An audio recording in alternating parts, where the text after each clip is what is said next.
महाशय धर्मपाल गुलाटी की पूरी कहानी, संघर्ष, मेहनत और सफलता की मिसाल। धर्मपाल गुलाटी, जिन्हें पूरे भारत में एमडीएच वाले दादाजी के नाम से जाना जाता है, ने अपनी मेहनत, लगन और दूरदर्शिता से मसालों की दुनिया में ऐसा मुकाम हासिल किया जो प्रेरणा का स्रोत है। उनकी कहानी न केवल विभाजन की पीड़ा और शून्य से शुरुआत का उदाहरण है, बल्कि यह दिखाती है कि दृढ़ निश्चय और सही सोच से कुछ भी संभव है। सियालकोट से व्यापार की शुरुआत तक धर्मपाल गुलाटी का जन्म 27 मार्च 1923 को अविभाजित भारत के सियालकोट, अब पाकिस्तान में हुआ था। वे एक साधारण व्यापारी परिवार में पले बढ़े। उनके पिता चुन्नीलाल गुलाटी मसालों की दुकान चलाते थे, जिसे महाशया दी हट्टी एमडीएच के नाम से जाना जाता था। धर्मपाल ने कम उम्र में पढ़ाई छोड़ दी। वे कक्षा 5 के बाद स्कूल नहीं गए और परिवार की मसाला दुकान में हाथ बंटाने लगे। इसके अलावा उन्होंने कई छोटे मोटे काम करने की कोशिश की, जैसे शीशे की फ्रेमिंग, साबुन बनाने, कपड़ों और हार्डवेयर का व्यापार, लेकिन इनमें से किसी में भी उन्हें सफलता नहीं मिली। इसके बाद उन्होंने अपने पिता के साथ मसालों के व्यापार को गंभीरता से अपनाया। 1947 में भारत का विभाजन हुआ और सियालकोट पाकिस्तान का हिस्सा बन गया। गुलाटी परिवार को अपनी जमी जमाई मसाले की दुकान छोड़नी पड़ी और शरणार्थी बनकर भारत आना पड़ा। विभाजन की इस त्रासदी ने न केवल उनका घर और व्यापार छीन लिया, बल्कि उन्हें एक नई जिंदगी की शुरुआत करने पर मजबूर कर दिया।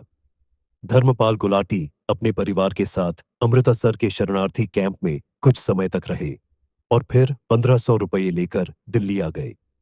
इस पैसे से उन्होंने 650 रुपये में एक तांगा घोड़ा गाड़ी खरीदा और नई दिल्ली रेलवे स्टेशन से करोल बाग तक यात्रियों को ढोना शुरू किया।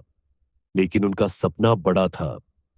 तांगा चलाने के कुछ ही दिनों बाद उन्होंने अपनी बचत से करोल बाग में एक छोटी सी दुकान खरीदी और अपने पिता के मसाले के व्यवसाय को फिर से शुरू किया। 1959 में धर्मपाल गुलाटी ने बड़े पैमाने पर मसाले बनाने का सपना देखा। उन्होंने महसूस किया कि लोग घर पर मसाले पीसने से बचना चाहते हैं और तैयार पिसे मसालों की मांग बढ़ रही है। इस विचार ने मसाला उद्योग में क्रांति ला दी। उन्होंने अपने मसालों की गुणवत्ता पर कभी समझौता नहीं किया। मसाले बनाने के लिए बेहतरीन सामग्री का इस्तेमाल और सही स्वाद बनाए रखना उनकी प्राथमिकता रही। एमडीएच का नाम धीरे धीरे हर घर में पहचाना जाने लगा।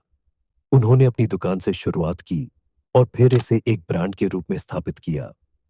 उनकी खासियत यह थी कि वे खुद अपने मसालों का प्रचार करते थे। विज्ञापनों में उनकी लाल पगड़ी और सफेद मूंछें देखते ही लोग उन्हें पहचान जाते थे।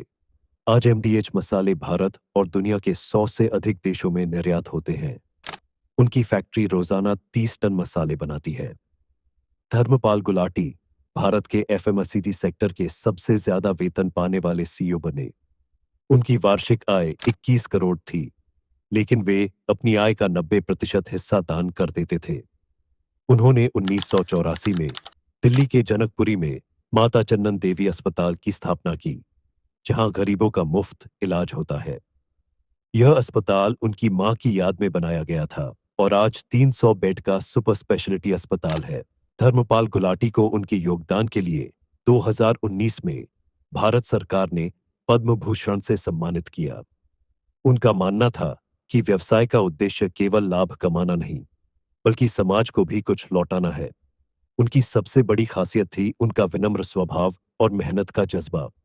एक समय था जब वे तांगा चलाते थे और फिर उन्होंने मसालों की दुनिया में ऐसा नाम बनाया कि आज एमडीएच हर घर का हिस्सा है। उनकी उम्र के बावजूद वे काम के प्रति समर्पित रहे और आखिरी समय तक अपनी कंपनी के कामकाज में सक्रिय रहे। प्रेरणा की कहानी धर्मपाल गुलाटी ने 97 साल की उम्र में 3 दिसंबर 2020 को दुनिया को अलविदा कहा। लेकिन उनकी कहानी हमें सिखाती है कि संघर्ष, मेहनत और ईमानदारी से कुछ भी संभव है। विभाजन की पीड़ा झेलने के बाद उन्होंने जिस तरह से खुद को खड़ा किया और एक ब्रांड बनाया, वह हर युवा के लिए प्रेरणा है।